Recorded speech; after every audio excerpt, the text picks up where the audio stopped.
এই কেকটা মেক করা আমার জন্য ঠিক কতটা চ্যালেঞ্জিং ছিল আজকের ভিডিওতে এটাই শেয়ার করব। আসসালামু আলাইকুম। আমি ভেবেছিলাম এই কেকটার জন্য হয়তো বা হোয়াইট কালার একটা বোর্ড আছে, বাট পরে আমি দেখতে পাই সেই বোর্ডটা একদম বাজেভাবে নষ্ট হয়ে গিয়েছে। সো বাধ্য হয়ে আমাকে 2 বছর আগের কেনা এই কেক বোর্ডটা বের করতে হয়েছে।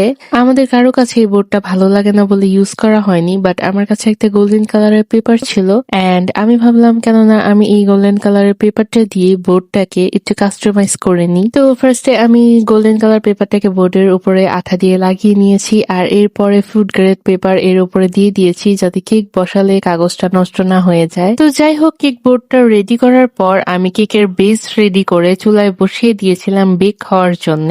আর কেকটা বেক করার পর কেকটা মোল্ড আউট করে আমি কেকটা দেখতেছিলাম আর ভাবতেছিলাম যে আমার দুঃখ এখনো শেষ হয়নি, কারণ কেকটা খুবই বাজেভাবে ভেঙে গিয়েছিল। আমি জাস্ট কোনো মতে একটা লেয়ার বের করতে পেরেছি, আর বাকি লেয়ারগুলি যেগুলো পরে একটু বেশি ভেঙে গিয়েছিল সেগুলোকে আমি হাত দিয়ে একটু গুঁড়া করে নিয়েছি, কারণ কেকটা ক্রাম কোট করার পরে কেকের কোথাও উঁচু কোথাও নিচু এরকম হয়ে যায়, সো দেখতে খুবই বাজে লাগে। আর এই পর্যায়ে আমি অনেক নার্ভাস হয়ে গিয়েছিলাম, কারণ কেকের এই অবস্থা আমি কেকটাকে ক্রাম কোট করতে পারবো কিনা, সুন্দর একটা ডেকোরেশন করতে পারবো কিনা কেকের, এটা নিয়ে যেমন টেনশনে ছিলাম ঠিক তেমনই আমার অল্প কিছু কাজ আরো বাকি ছিল, সেগুলো আমাকে করতে হতো। তো আমি টাইমে কিছু করতে পারবো কিনা এটা নিয়ে আমি অনেক টেনশনে ছিলাম, বাট ফাইনালি আমি সবকিছু ঠিকঠাক মতো করতে পেরেছি, আলহামদুলিল্লাহ। তো যাই হোক, এটাই ছিল আজকের আমার ভিডিও। আপনাদের কাছে কেমন লাগলো আমাকে কমেন্টে জানাতে পারেন।